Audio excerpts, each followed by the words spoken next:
Saya tergerak untuk ingatkan sedikit saudara apa yang pernah kita pelajari sepintas, karena ini bukan hanya khotbah. Saya rindu setiap kita belajar terus bagaimana saat kita memuji menyembah, baik yang di atas mimbar maupun yang di bawah, baik di gereja termasuk saat di rumah. Jangan dikeluarkan sehingga jajan tidak apa-apa. 6 poin serta langsung, karena supaya ya ini hanya ngulangi saja. Jangan lupa kalau saudara menyembah Tuhan, menyembah dalam keintiman. Hari ini kalau saya perhatikan WA arahnya terus intim Tuhan, intim Tuhan, intim Tuhan, intim Tuhan. Intim itu bukan hanya ngomong sepihak, saudara. Itu dua belah pihak. Kata-katanya sungguh mendekat pada Tuhan. Dulu saya pernah katakan beberapa lagu di gereja kita yang berkata dia, yang berkatanya, kita ganti dengan kau Tuhan. Ya, kehendakmu Tuhan. Nah, jadi langsung berkata kepada Tuhan. Ada keintiman dengan Tuhan. Saudara belajar setiap nyembah, saudara dekat dengan Tuhan. Ya, nyata bersama Tuhan, berbicara dengan Tuhan, bahkan berbicaranya intim. Belajar terus, belajar terus. Nanti makin lama, saudara bukan nyanyi lagi, saudara sedang berkata-kata pada Tuhan melalui lagu, melalui pujian, saudara. Saudara sedang mengungkapkan isi hati saudara melalui lagu. Dan saya percaya waktu saudara lakukan, saudara akan ketemu Tuhan. Saudara akan mengalami perjumpaan dengan Tuhan. Saudara akan mengalami sesuatu yang luar biasa. Itu pertama, kontak luar biasa. Lalu juga jangan lupa dalam kekudusan, saudara. Kalau ini bagi saya malah lebih baik di awalnya, itu saudara. Kenapa? Tidak ada seorang pun yang bisa naik ke gunungnya Allah, ketemu dengan Allah, kalau tidak dalam kekudusan. Jadi lebih baik kalau saudara nyembah ya, saudara ya lagu kekudusan. Misalnya, kuduskan, sucikan, dan kuduskan hati ini. Bersihkan, kuduskan.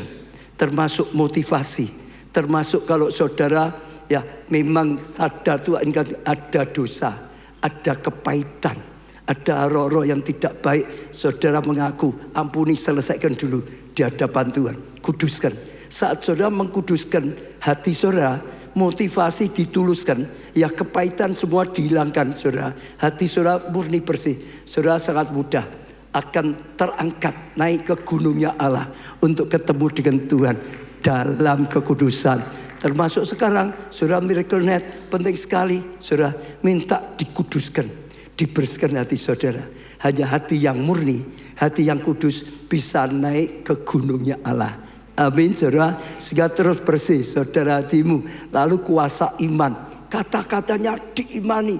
Aku punya Tuhan yang besar,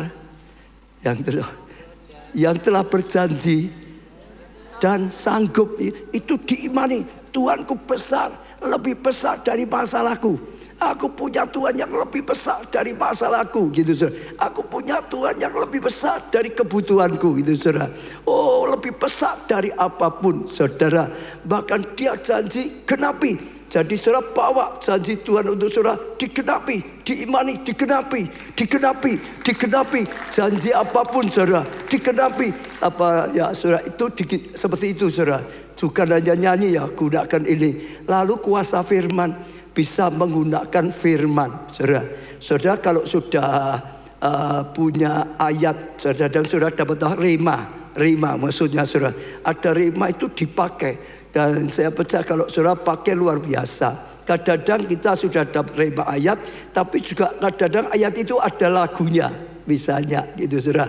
Lah saudara pakai itu. Rema itu sudah Tuhan yang ngomong. Itu sama saudara mengimani janjinya Tuhan. Remanya itu dideklarasikan. Waktu saudara ucapkan, kuasa itu mengalir. Ya, deklarasikan janji Tuhan. Deklarasikan ya rema Tuhan. Saudara, itu luar biasa sekali. Ya, lalu dengan segenap ekspresi semua. Kalau memang mau menari, kalau memang mau tersungkur, ya tersungkur, saudara. Kalau mau ya apapun lah, loncat, segenap. Karena saudara dengar ya, segala sesuatu kalau dilakukan dengan segenap, itu powernya besar. Kita bisa memuji hanya tubuh kita, bisa enggak? Bisa, mulut saja, tangan saja bisa. Tapi kecil sekali. Kita bisa ya memuji dengan perasaan, bisa enggak? Bisa, saudara. Tubuh perasaan bisa, saudara. Tapi tetap beda. Kita hanya dengan hati saja bisa enggak? Bisa, saudara. Tapi kalau tiga-tiga, dengan segenap hati, dengan segenap perasaan, dengan segenap ekspresi tubuh kita, itu luar biasa. Fokusnya itu kekuatannya luar biasa. Sungguh-sungguh diekspresikan.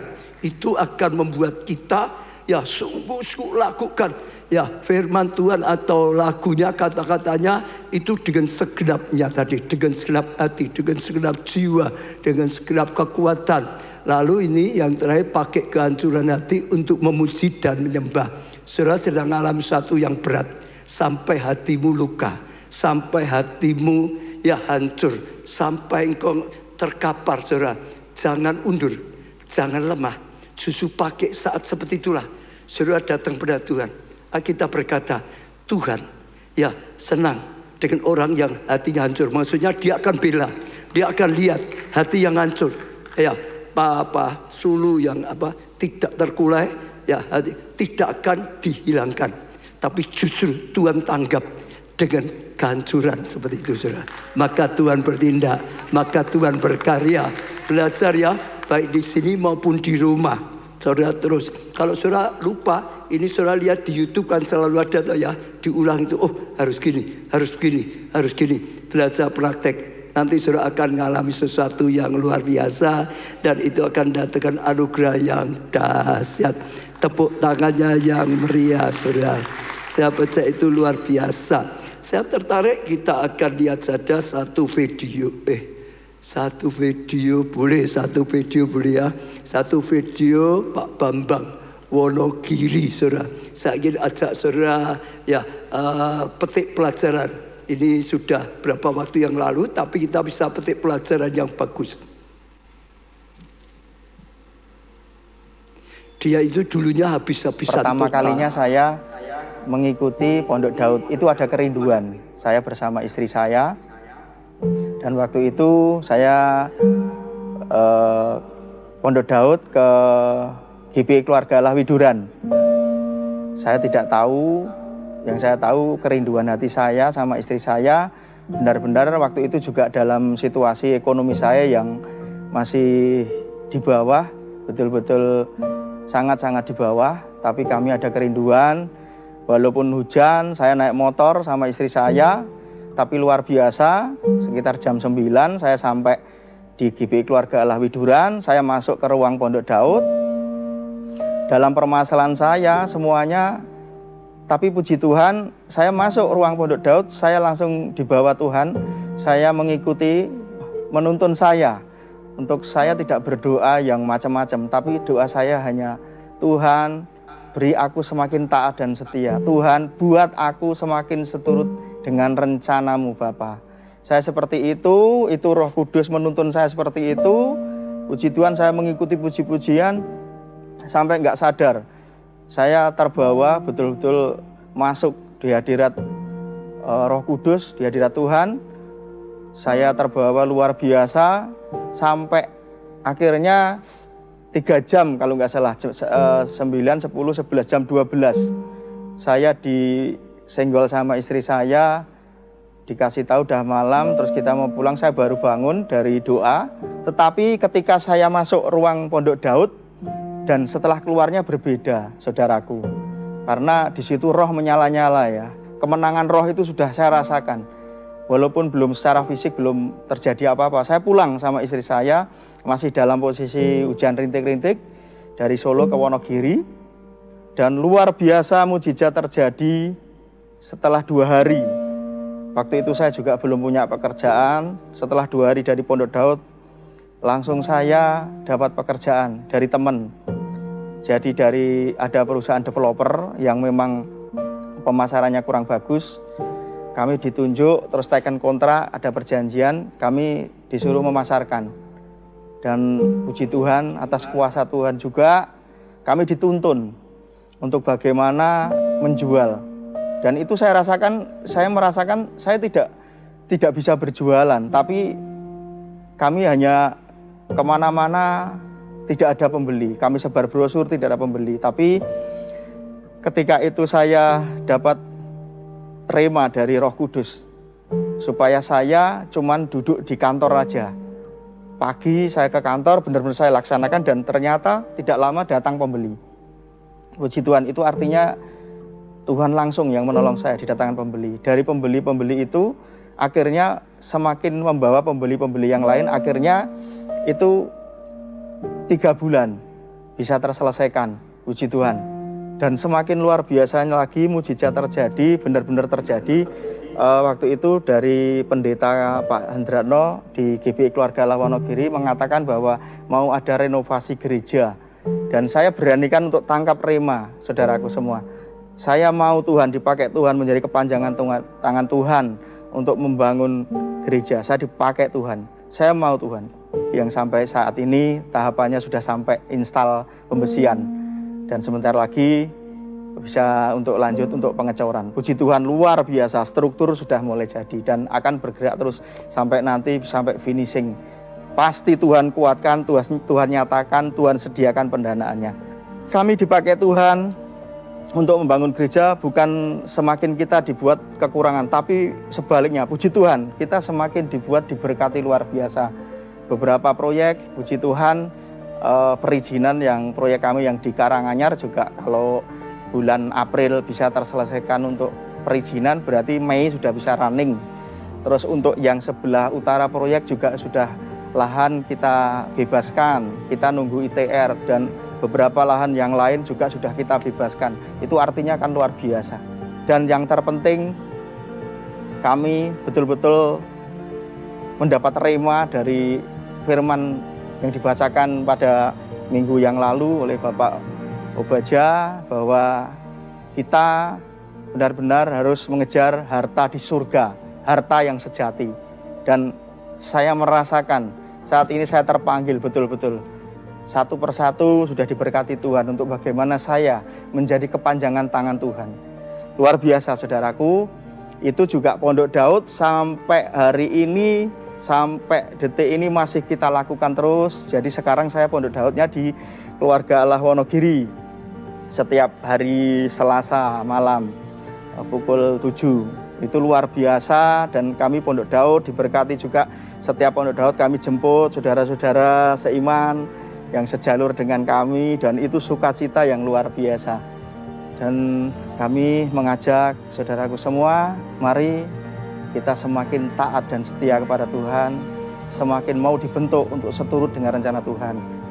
Dengan kita selalu beribadah ke GBI Keluarga Allah, juga kita selalu mendengarkan firman Tuhan yang disampaikan Bapak Obaja dan hamba-hamba Tuhan yang lain.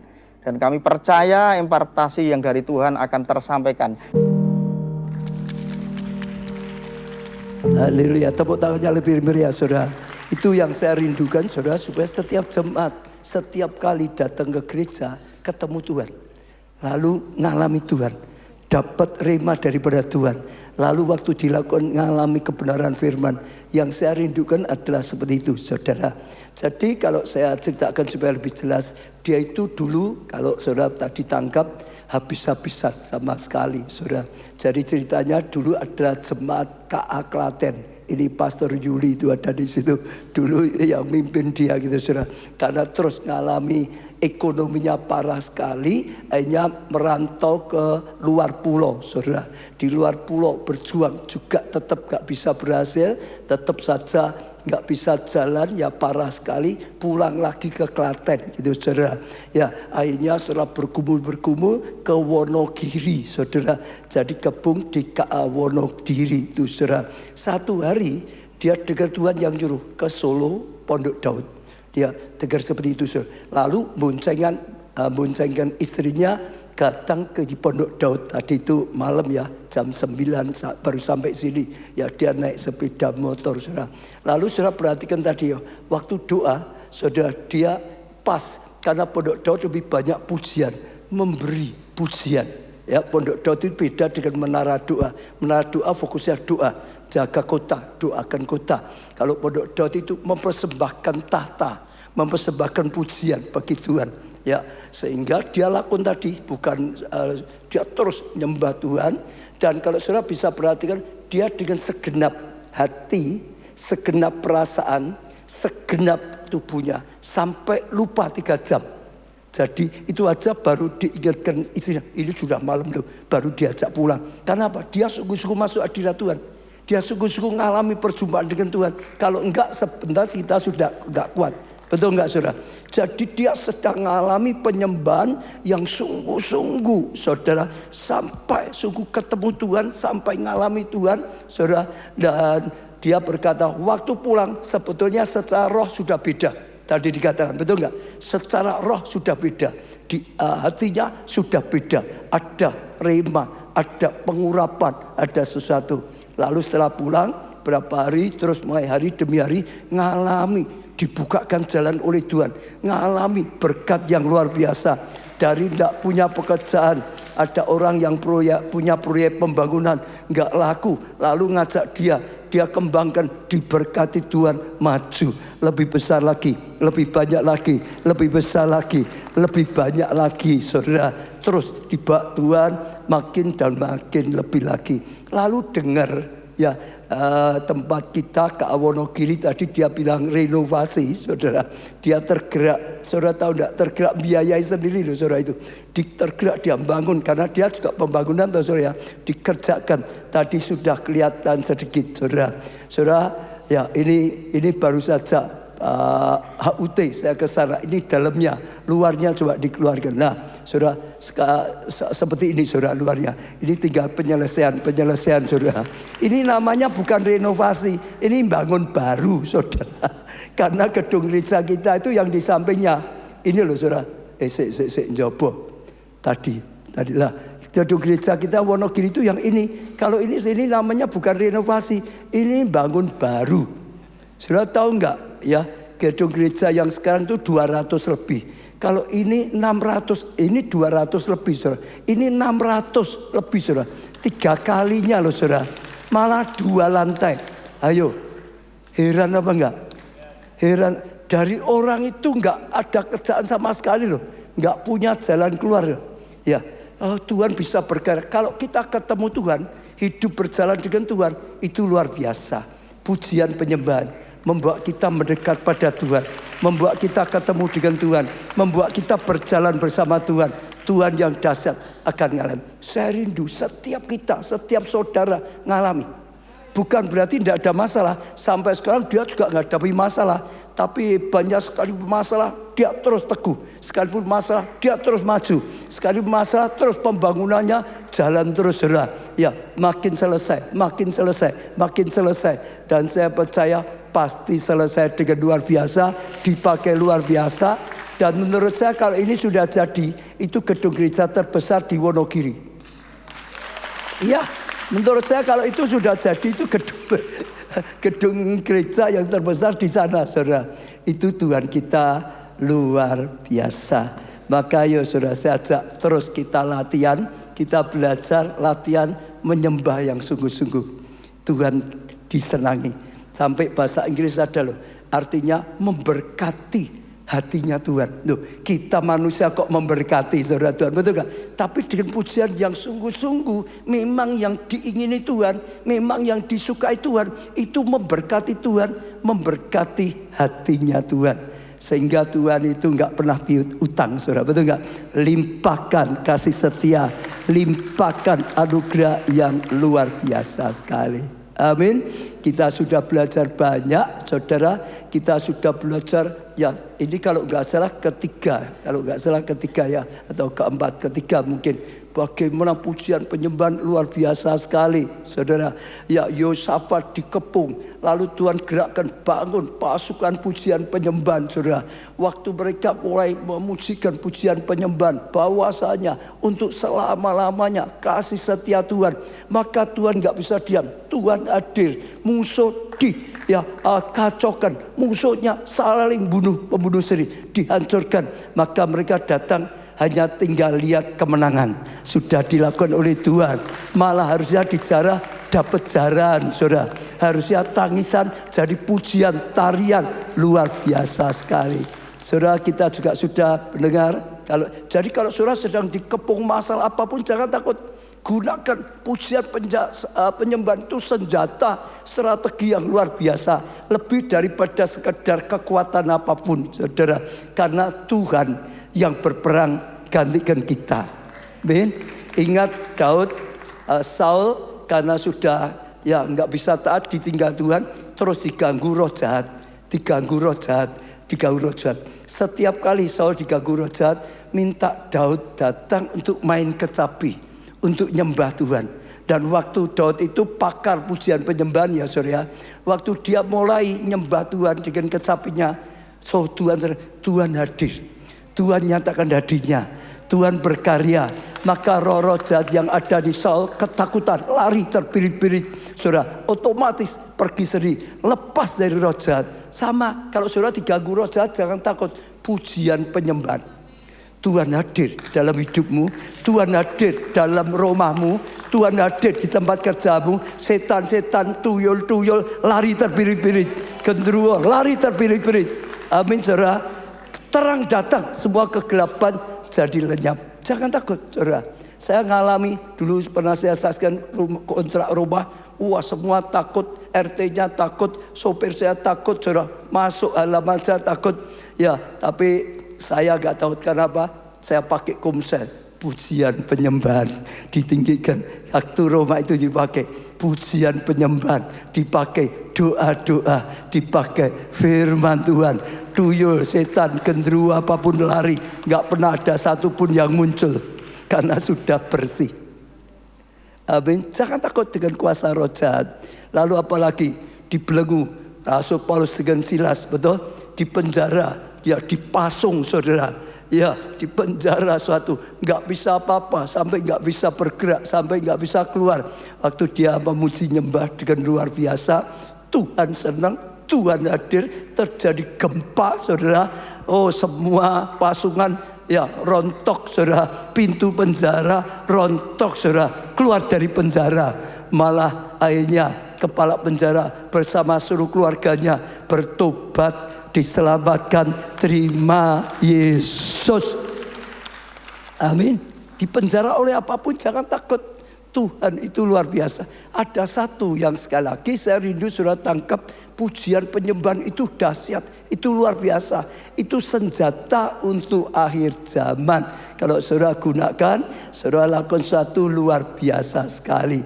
Satu lagi, tembok Yeriko. Kalau saudara lihat bangsa Israel mau masuk Kanaan, salah satunya harus diterobos, yaitu tembok Yeriko yang menghalangi mereka. Tapi sekali lagi, Tuhan bukan pakai senjata juga, Tuhan gak pakai bom atom, tapi Tuhan pakai pujian penyembahan.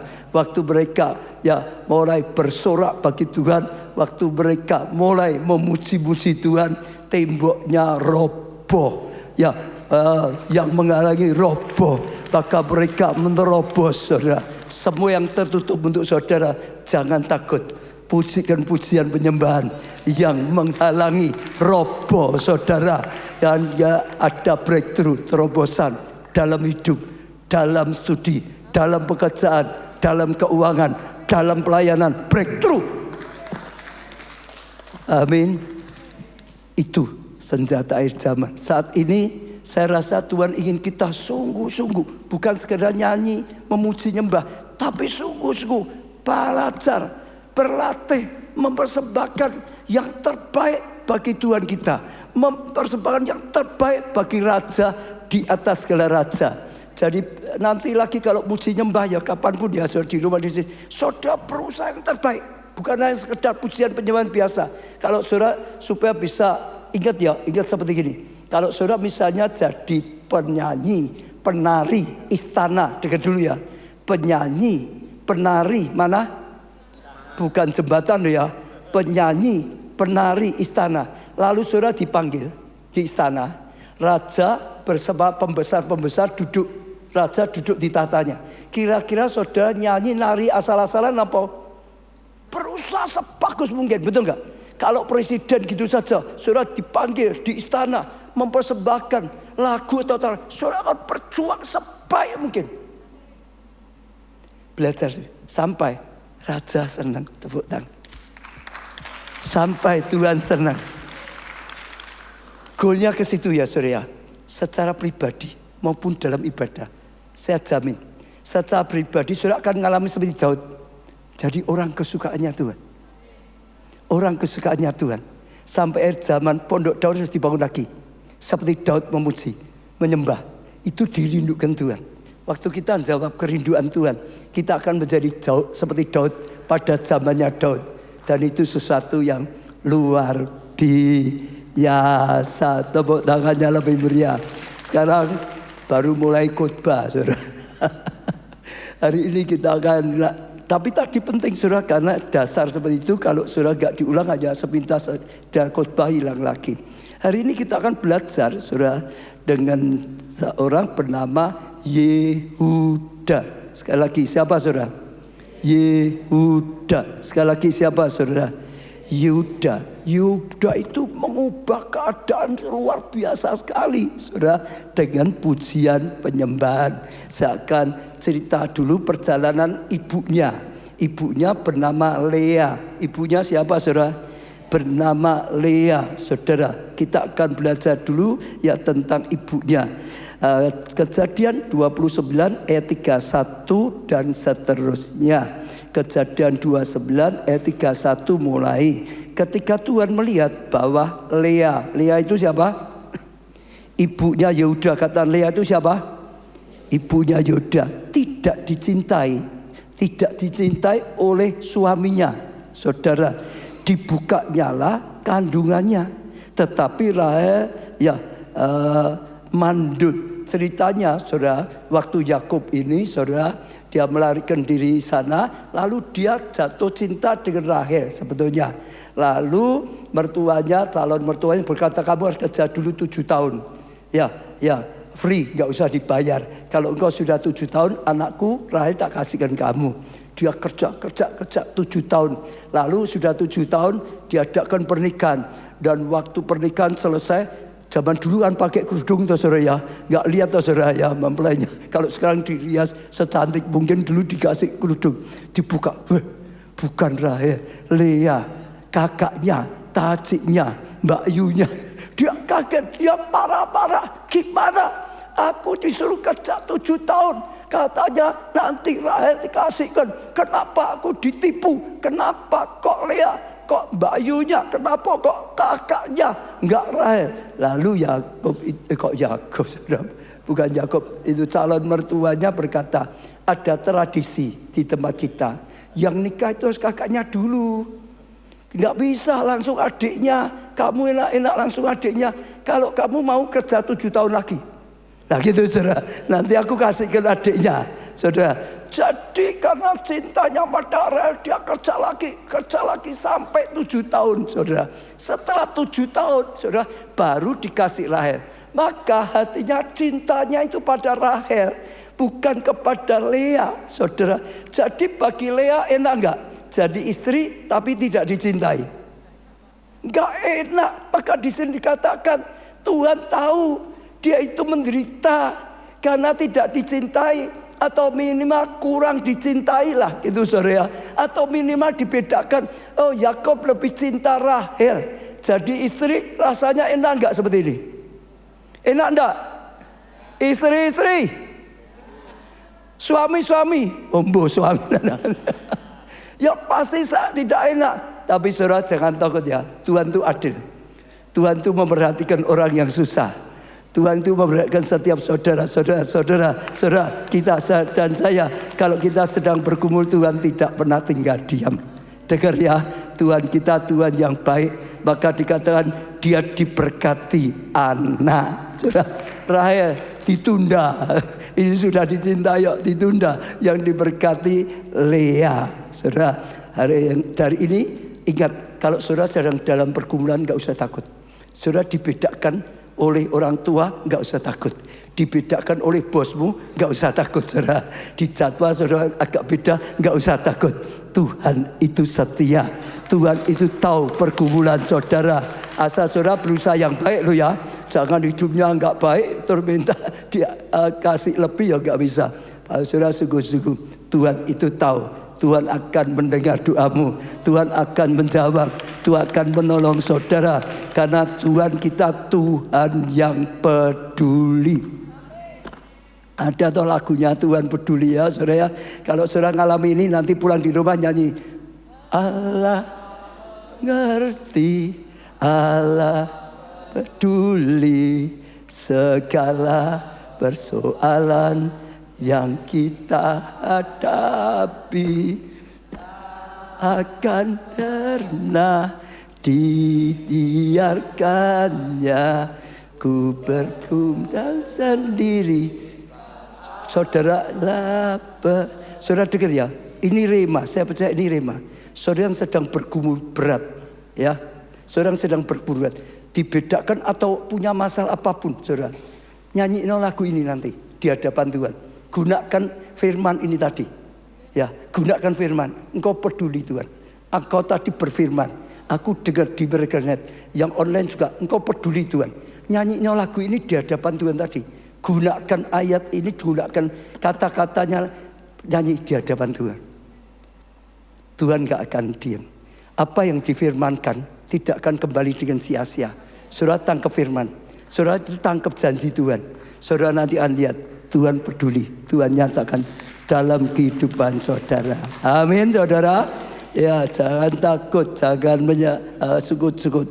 Lalu ayat 32, Lea mengandung lalu dilahirkan seorang anak laki-laki dan menamainya siapa? Ruben, sebab katanya sesungguhnya Tuhan telah apa? Memperhatikan sengsaraku. Sekarang tentulah aku akan dicintai oleh suamiku. Jadi waktu dia, ya, doanya didengar lalu lahir seorang anak laki, dia senang, saudara. Iya, diberi nama Ruben. Ruben itu artinya Tuhan melihat. Ruben itu artinya apa? Tuhan melihat. Jadi Tuhan sudah melihat, Tuhan dengar doaku. Sekarang aku sudah diberi anak, pengharapannya nanti suaminya pasti cinta dengan dia. Karena Rahel enggak punya anak, zaman dulu anak kan penting ya saudara untuk keturunan ya. Dia bisa memberikan anak laki-laki. Jadi dia setelah dapat anak diberi nama Ruben, berharap ya suaminya cinta dengan dia. Saudara, terkabul enggak? Terkabul enggak? Enggak. Saudara, enggak.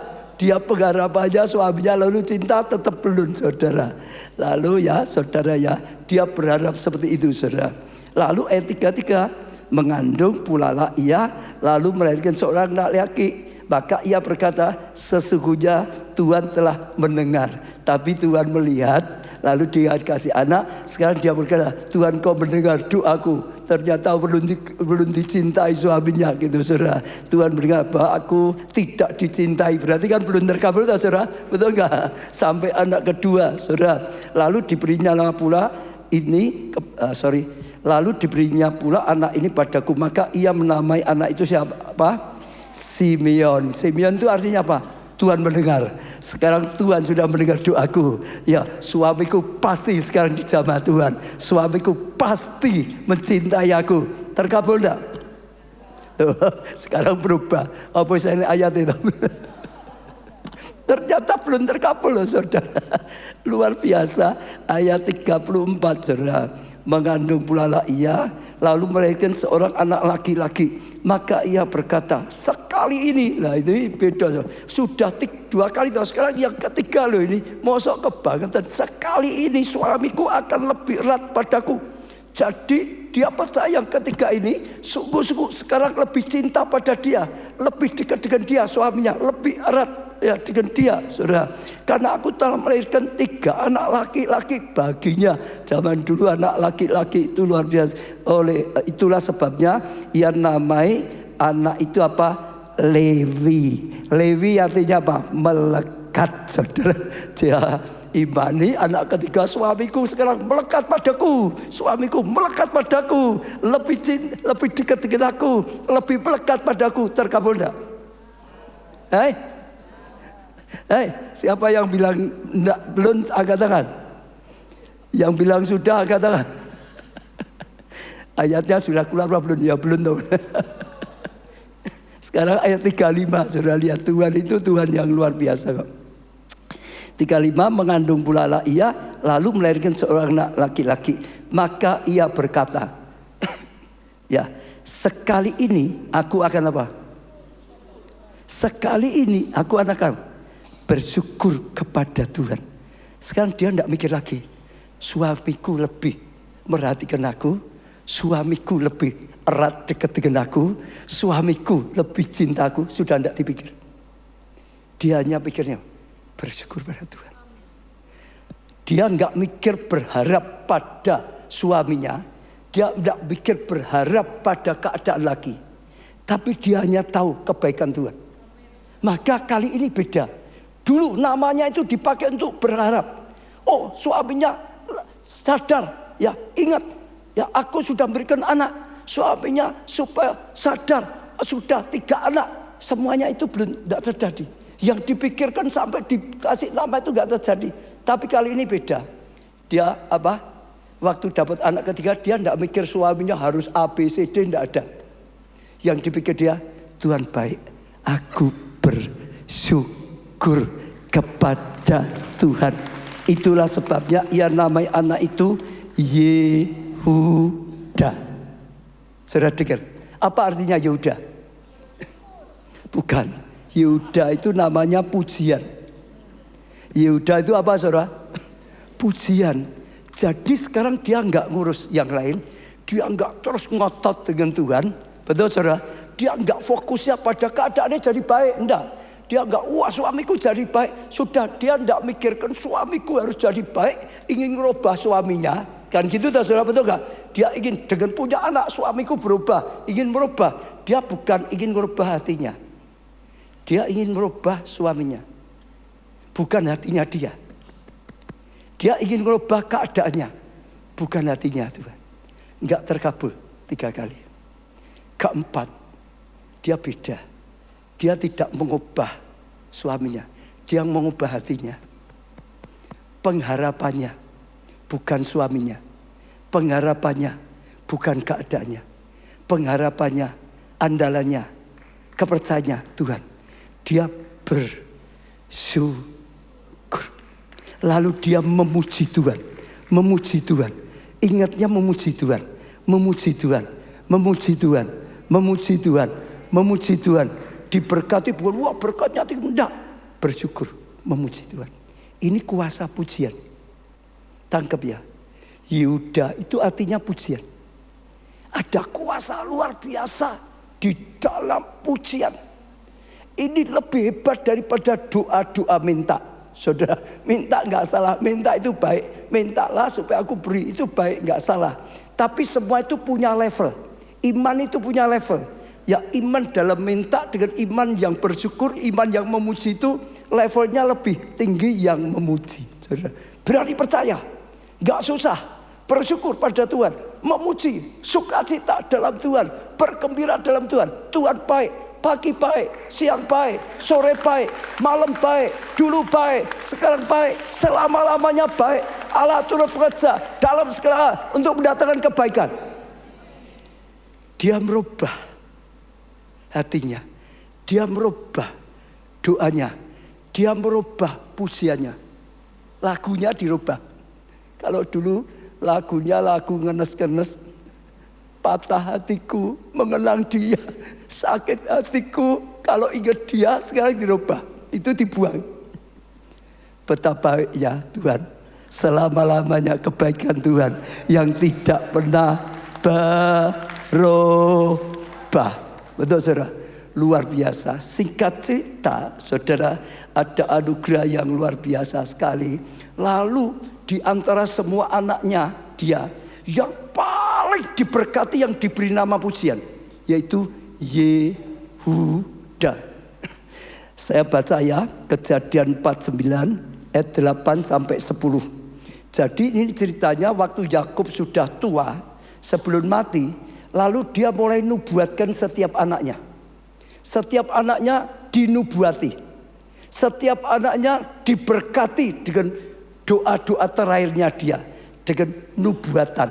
Saudara, seperti saudara masih ingat juga ya, ya pokok di nubuat. Saya bacakan saja nubuat khusus untuk Yehuda. Kejadian 49 ayat 8. Yehuda, engkau akan apa? Dipuji oleh saudara-saudaramu. Dia yang dipuji oleh saudara-saudaranya. Tanganmu akan menekan tengkuk musuhmu. Musuhmu akan kau tekan. Musuhmu akan dikalahkan. Bukan kau yang ditekan. Tanganmu menekan musuhmu. Yehuda adalah seperti anak singa, dikatakan saudara, seperti anak singa, singa Yehuda, ini anak singa Yehuda, saudara. Ya, setelah menerkam, engkau naik ke suatu tempat yang tinggi, hai anakku. Ia mendiriarap dan berbaring seperti singa jantan atau seperti singa betina yang pasti hidupnya mengaum, saudara. Ada kekuatan, ada keberanian. Siapa yang berani membangunkannya? Nah, ini ayat 10 ini luar biasa. Tongkat kerajaan tidak akan beranjak dari Yehuda. Artinya apa? Terus kerajaannya, keturunannya, kerajaannya tidak berkesudahan. Ini tongkat kerajaan, kekuasaan, ya pemerintahnya. Tongkat kerajaan tidak akan beranjak dari Yehuda. Ataupun lambang pemerintahan dari antara kakinya. Terus saudara, sampai ia datang yang beratasnya, sampai Tuhan sendiri. Maka kepadanya akan takluk bangsa-bangsa. Dengar ya, akhirnya Yehuda diberkati lebih dari semua saudaranya. Betul? Dari semua saudara yang lain. Akhirnya bahkan dikatakan dia nurunkan raja-raja. Akhirnya mah dikatakan saudara, dia berkuasa atas bangsa-bangsa. Namanya siapa? Yehuda. Yehuda. Saudara ingin memberi nama apa? Untuk hidupmu, untuk keluargamu, untuk pekerjaanmu, keuanganmu, untuk pelayananmu. Saudara belajar, kisah ini bagus sekali. Kita doa gak salah, mengharapkan gak salah. Tapi ada yang lebih paling tinggi, yang pasti jawaban. Pujian. Bukan nyanyian ya saudara, sungguh-sungguh pujian yang tulus. Sekarang aku sudah gak mau lagi, kalau dia ya sudah gak berharap lagi. Suamiku ABCD itu bukan pengharapanku. Pengharapku hanya Tuhan. Sekarang aku gak mengharapkan keadaan baik gak baik itu bukan urusanku. Aku mau bersyukur pada Tuhan. Karena dia pasti baik, karena dia pasti, karena Tuhan itu pasti, karena dia jaminan, karena dia segalanya. Justru Tuhan bertindak, justru Tuhan hadir, justru Tuhan berkarya. Dan anaknya Yehuda, yang namanya Yehuda, paling diberkati. Dengar ya saudara, itu kuasa pujian. Itu kuasa pujian.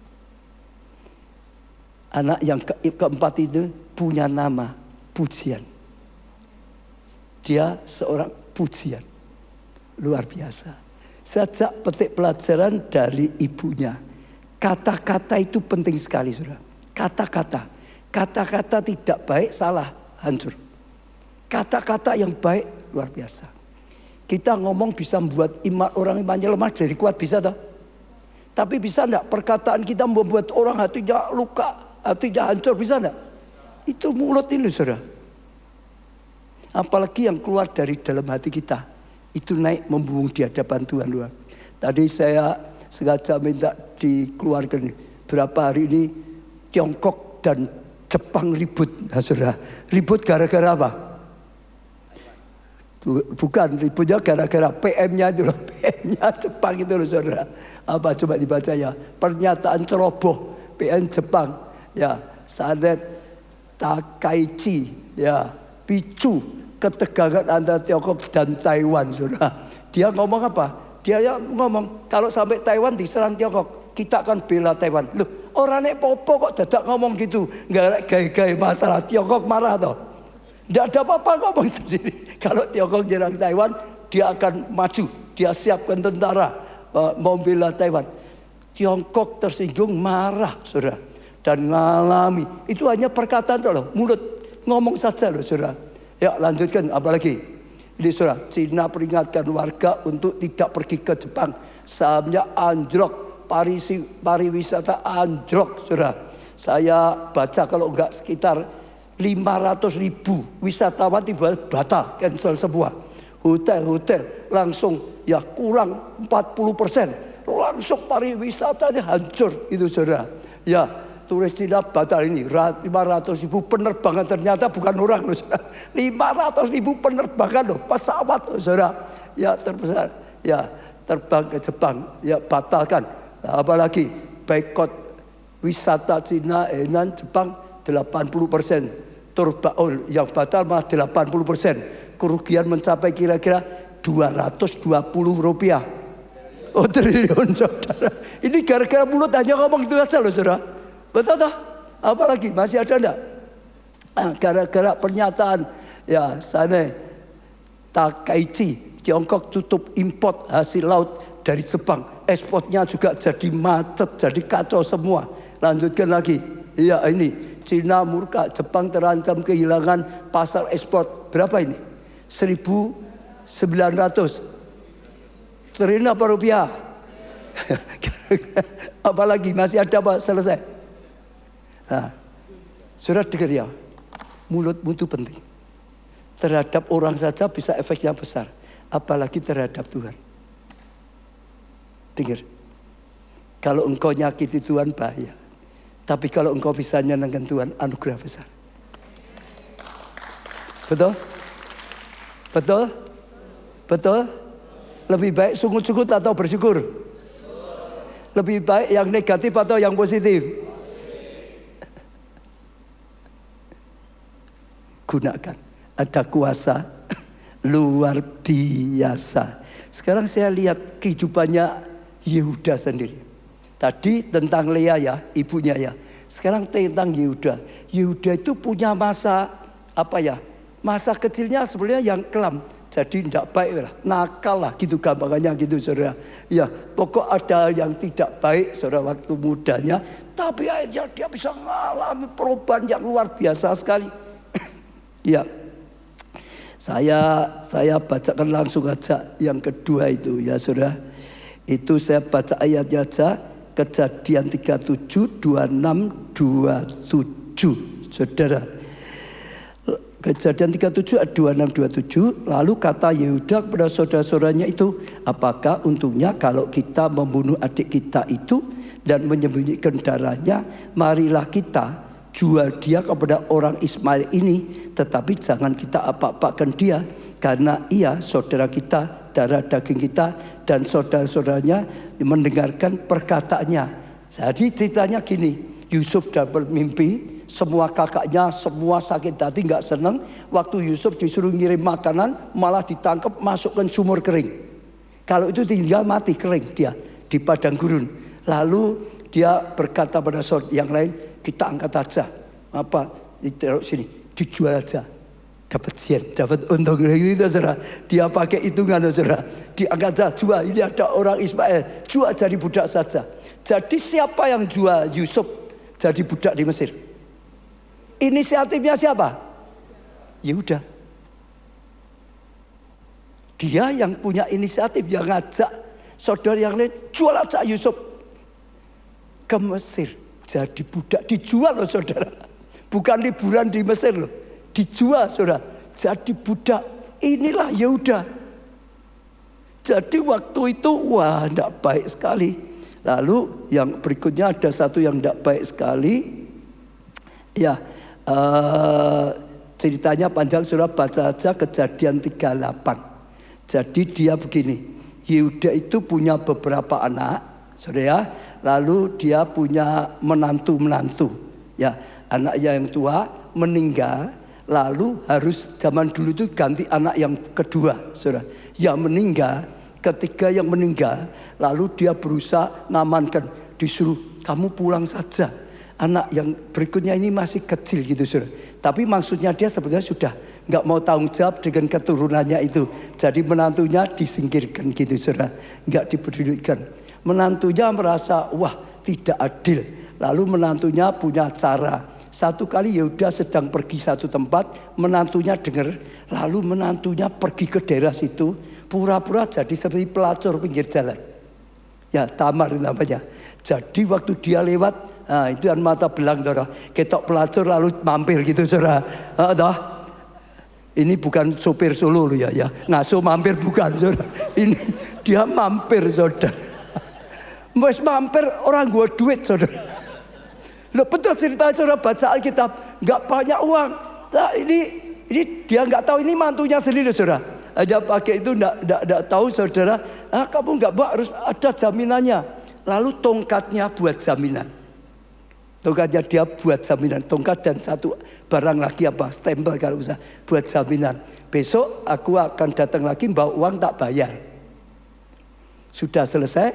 Berapa waktu kemudian dia sungguh datang mau bayar, ngambil tongkatnya sama stempelnya itu. Sudah tidak ada.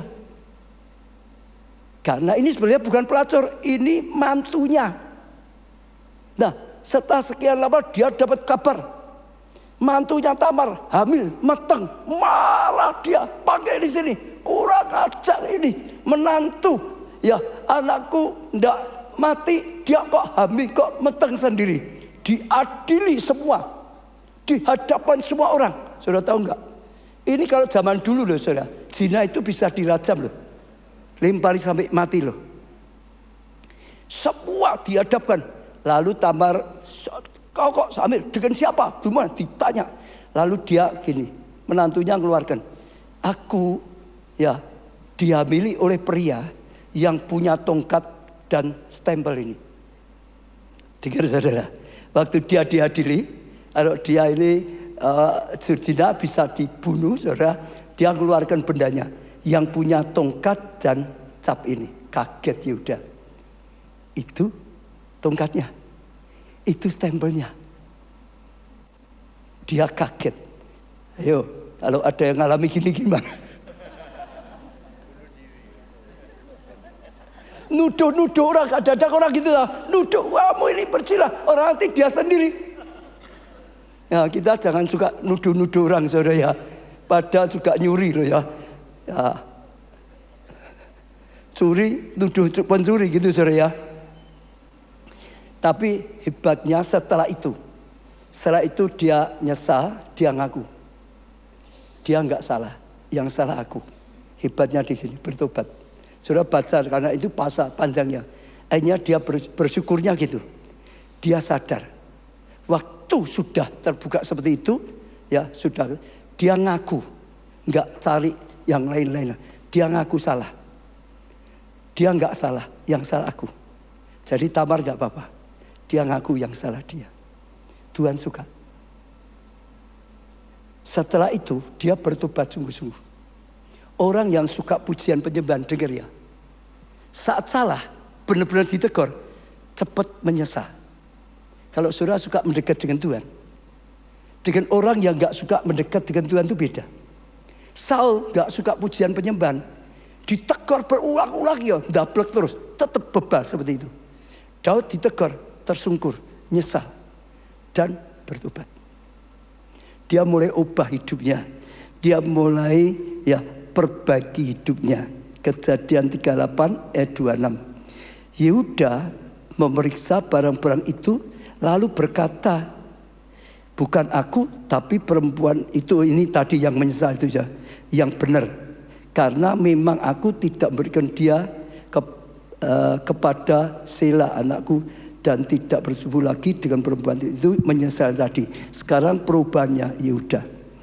Kejadian 43 ayat 8 dan 9. Lalu berkatalah Yehuda pada Israel ayahnya, biarlah anak ini pergi bersama-sama dengan aku, maka kami akan siap dan pergi, supaya kita tetap hidup dan jangan mati, baik kami maupun engkau dan anak-anak kami.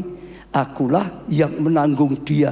Ya, akulah yang menanggung dia. Garis bawah itu dulu. Katakan, akulah yang menanggung dia. Artinya Yehuda berkata, aku yang menanggung dia. Engkau boleh menuntut dia daripadaku jika aku tidak membawa dia kepadamu dan menempatkan dia di depanmu, maka akulah yang berdosa terhadap kau untuk selama-lamanya. Ceritanya begini, saat itu terjadi kemarau panjang dan di daerah mereka nggak ada gandum lagi. Mereka dengar di Mesir ada gandum. Lalu ayahnya kirim, ini semua kakak-kakak dikirim ke sana untuk beli gandum. Tapi ternyata saudara, Yusuf yang jadi penguasa. Yusuf belum nampakkan diri pada mereka. Lalu Yusuf karena ingin tahu ayahnya bagaimana, terus keadaan bagaimana, mereka ditanya, kamu ini, oh ya masih ada adik. Singkat cerita, karena dia sempat berkata masih ada adik satu yang kecil di rumah. Lalu dikatakan, buktikan kamu pulang bawa adikmu ke sini, berarti perkataanmu jujur. Kamu bukan mata-mata karena di surga gitu. Tapi kalau kamu nggak bisa, mati semua. Lalu dia pulang menghadap ayahnya. Ayah, kita semua ditahan di sana. Aku harus bawa adik ke sana. Kalau tidak, semua mati. Ayahnya nggak boleh. Anakku dulu Yusuf sudah mati. Karena mereka menipu ayahnya mati toh. Sekarang yang paling nggak boleh, terus nggak boleh. Tapi dia berkata kalau nggak mati. Lalu dia lihat ya, dia berani nanggung. Dia yang berkorban demi saudara-saudara yang lain. Aku bawa, aku yang jaminan. Kalau sampai aku nggak bisa bawa pulang, aku yang salah. Aku yang menanggung kesalahan. Sekarang berubah. Dulu mengorbankan orang lain, sekarang dia yang mau. Berubah hidupnya. Demi menyelamatkan semua saudara yang lain. Itu luar biasa. Lalu sekarang Kejadian 44 ayat 33. Oleh sebab itu, baiklah hambamu ini tinggal menjadi budak tuanku, menggantikan anak itu. Dan biarlah anak itu pulang bersama dengan saudara-saudaranya. Setelah dibawa sana, saudara, ditunjukkan pada Yusuf. Yusuf terus senang. Terus dikasih gandum semua saudara, gandum penuh semua. Tapi dijebak, dalamnya ada cawan emas miliknya, ya kerajaan miliknya Yusuf. Di tengah jalan dikejar, kamu ini sudah dikasih gandum, masih mencuri. Mereka berkata tidak, diperiksa semua dan ketemu. Lalu saudara, ketemu pasti apa? Di adiknya yang paling kecil itu, keledainya di sana. Lalu ditangkap itu, mau di sana. Dia mau gantikan adiknya. Aku saja yang ditangkap. Beda sekali setelah itu. Hidupnya berubah. Hidupnya dulu celakakan adiknya, sekarang dia berani. Dia yang berkorban. Dia yang nanggung risiko. Dia yang melakukan sesuatu, saudara. Setelah itu, Tuhan lakukan dia banyak. Ya, sana panjang lebar, kalau diceritakan banyak. Akhirnya Tuhan berkati. Kalau saudara perhatikan di Alkitab baca ya nanti ya. Bilangan 1 ayat 26, 27 dikatakan. Jumlah keturunan Yehuda paling banyak. Saya ulangi ya. Akhirnya keturunannya paling banyak daripada suku yang lain. Dari 12 suku itu yang paling banyak keturunan Yehuda. Akhirnya jadi suku yang paling besar. Ya, diberkati Tuhan dari suku yang paling besar. Lalu juga saudara, setiap kali perang maka Yehuda ini barisan depan. Catat ya, bilangan 10 ayat 14. Nanti kalau saudara coba, selalu setiap kali mereka berperang maka suku Yehuda barisan paling depan, paling maju, paling diandalkan, barisan paling depan. Lalu saudara selalu jadi pelopor dalam peperangan, penggerak untuk semua kegerakan dan luar biasa. Intinya digambarkan, sekalipun itu anak keempat, dia seperti jadi leader bagi semua sukunya. Sama seperti nubuatan Yakub tadi.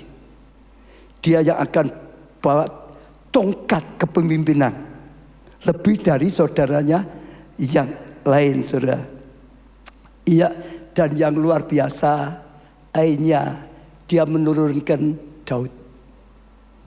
Daud itu dari suku Yehuda.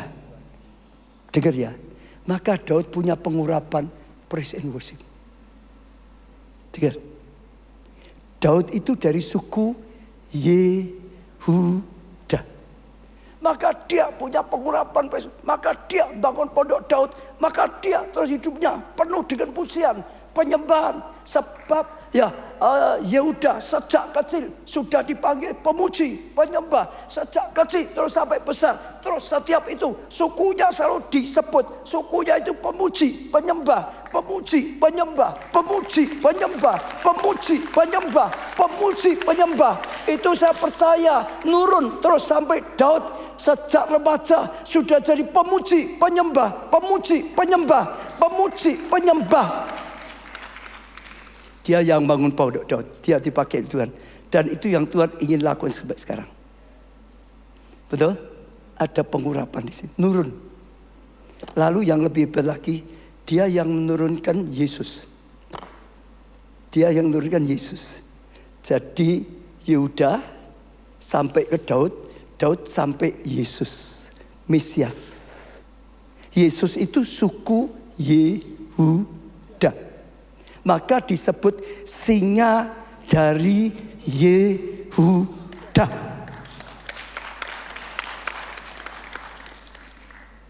Dampaknya besar sekali. Bukan hanya ini saudara, dengar. Sampai sekarang dampaknya. Orang Israel disebut orang apa? Yahudi. Yahudi itu Yehuda. Yahudi itu Yehuda. Yang ada sekarang di Israel, hampir suku semua yang lain hampir hilang. Yang ada tinggal Yehuda.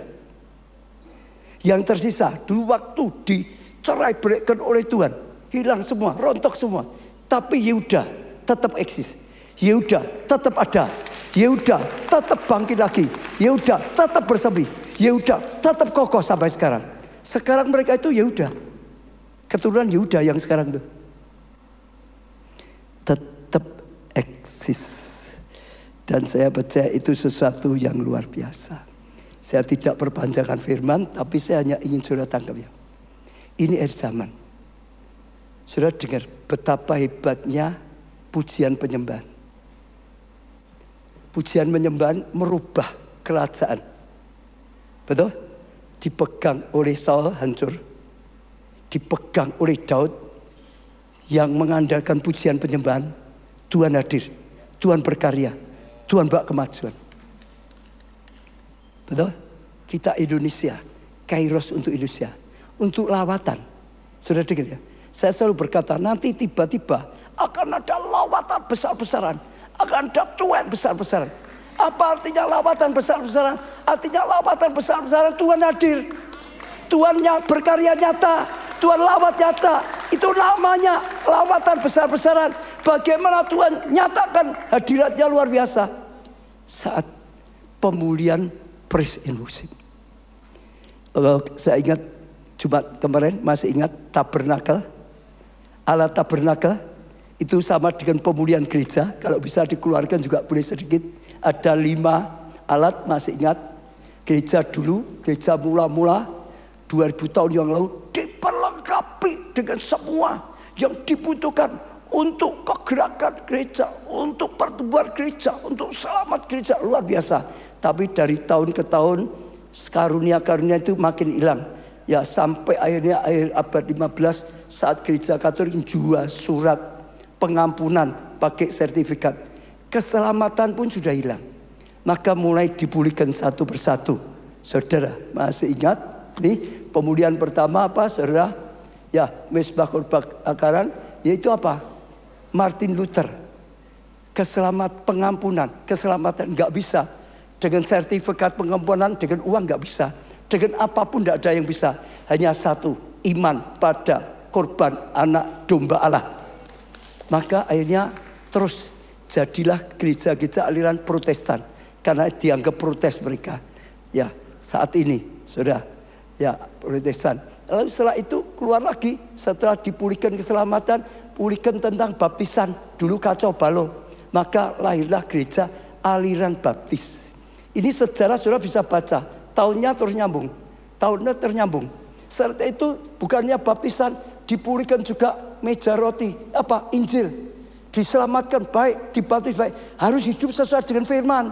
Harus hidup sesuai dengan Injil. Maka lahirlah gereja-gereja aliran Injili.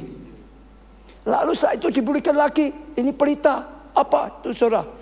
Pelita harus kasih minyak. Itu kuasa Roh Kudus, karuniakan Roh Kudus, dipulihkan saudara. Lalu lahirlah gereja-gereja Pentakosta dan karismatik saudara. Seperti gereja kita ini, Pentakosta dan karismatik. Ada kuasa, ada mujizat, ada kesembuhan, ada bahasa roh, ada banyak hal itu saudara. Dipulihkan, lahirlah. Lalu maju lagi yang terakhir apa? Pemulihan praise and worship. Ini saatnya praise and worship. Dan saya bersyukur gereja kita dipanggil bawa pemulihan Pondok Daud. Sudah 16 tahun lebih, 24 jam Tuhan tempatkan di sini. Karena Solo barometer untuk Indonesia. Apa yang ada di Solo akan sampai ke mana-mana, kota-kota, pulau-pulau, akan menjadi nasional. Peperangan inti porosnya itu di sini. Betul? Sekarang sedang ada badai yang nyerang kita. Mari kita naikkan pujian penyembahan. Nanti Tuhan yang kacaukan musuh-musuh. Nanti Tuhan yang datang. Nanti Tuhan yang bertindak. Nanti Tuhan yang menunjukkan kemuliaannya. Nanti Tuhan yang menunjukkan kuasanya. Maka Tuhan gerakkan, bangun pujian penyembahan yang diingini Tuhan, yang benar, yang disukai Tuhan, yang membuat Tuhan hadir. Nanti saudara akan jadi seperti Daud. Hidupmu disukai Tuhan, orang kesukaan Tuhan.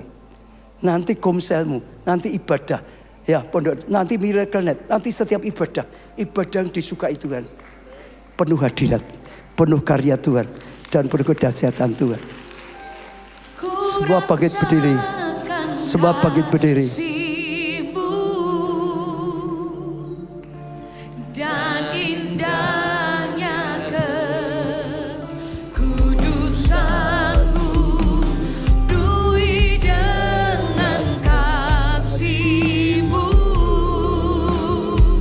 Jangan hanya nyanyi saudara, pakai kata-kata ini sungguh-sungguh, berkata pada Tuhan saudara.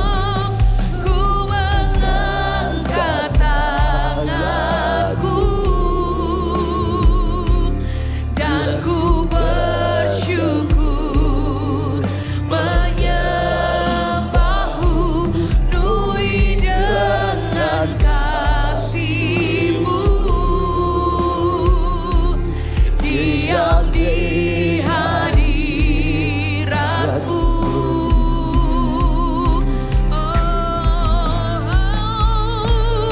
ku rasakan kasih-Mu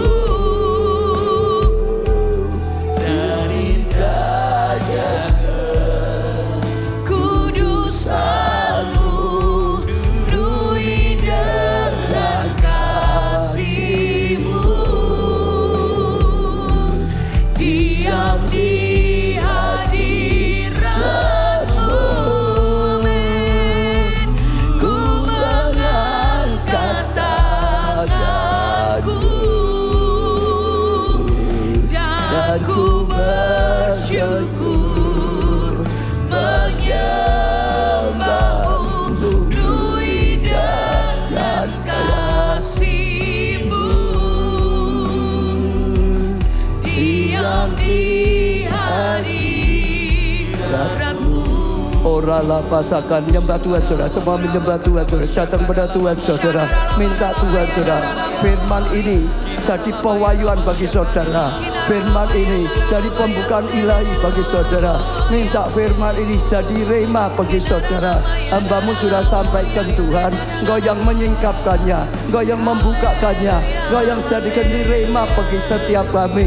Engkau jadikan rema bagi gereja-Mu Tuhan. Engkau yang singkapkan saat ini. Hamba-Mu doakan setiap kami dapat pengurapan seperti ini. Yehuda, Tuhan, pengurapan Yehuda, pengurapan pujian penyembahan. Tuhan turun atas setiap kami, turun atas setiap kami Tuhan. Oh Tuhan, tolong setiap kami untuk belajar dan berlatih seperti Daud. Sampai 3 kali sehari dia memuji-puji Tuhan, dia menyembah-nyembah Tuhan. Oh 7 kali sehari dia memuji-puji Tuhan, nyembah Tuhan. Oh sampai syukur-syukur dia bisa mempersembahkan yang terbaik, yang semakin baik, yang terbaik. Hamba-Mu doakan Tuhan di ibadah pribadi, oh di doa-doa pribadi di rumah. Tuhan ajarkan setiap kami. Roh Kudus latihlah setiap kami mempersembahkan pujian penyembahan yang disukai Bapa, oh yang memberkati hatinya Bapa. Oh dalam nama Tuhan Yesus, Tuhan tolong setiap kami di setiap ibadah, di Pondok Daud, ibadah raya, di Miracle Net. Tuhan kami mempersembahkan yang terbaik yang kau ajarkan. Oh Tuhan, yang kau gerakkan, yang kau bukakan Tuhan. Sehingga Tuhan kau bisa pakai setiap kami. Sehingga tempat ini penuh dengan kemuliaan. Hidup kami penuh dengan kemuliaan-Mu. Keluarga kami penuh dengan kemuliaan-Mu. Tempat kerja kami studi penuh dengan kemuliaan-Mu Tuhan. Setiap kelompok saya penuh dengan kemuliaan-Mu Tuhan. Hiralah basara. Kami bangga punya Allah seperti Engkau. Dalam nama-Mu Tuhan Yesus. Amin. Beri tepuk tangan yang meriah. Saya dorong saudara, jangan dianggap hanya dengar khotbah. Ini jadi satu sarana latihan. Percaya saya, Daud itu nggak langsung pandai. Terus karena dia 7 kali sehari latihan. Orang itu makin latihan, makin profesional, makin menguasai, makin baik. Dia mempersembahkan semakin baik bagi Tuhan. Maka dia jadi orang yang sangat disukai oleh Tuhan. Saya doakan itu jadi rema setiap kita, gereja kita, semuanya kita akan lihat. Ya, Miracle Night dipakai buat terobosan. Ya, setiap berdarah terobosan yang luar biasa. Mulai besok coba praktekkan 6 itu ya, satu-satu ya. Tapi kekudusan ditaruh atas saja. Peranya itu nyanyi yang tentang kekudusan. Yang lainnya disambung untuk praktek satu persatu ya. Saya percaya nanti semua makin diurapi Tuhan.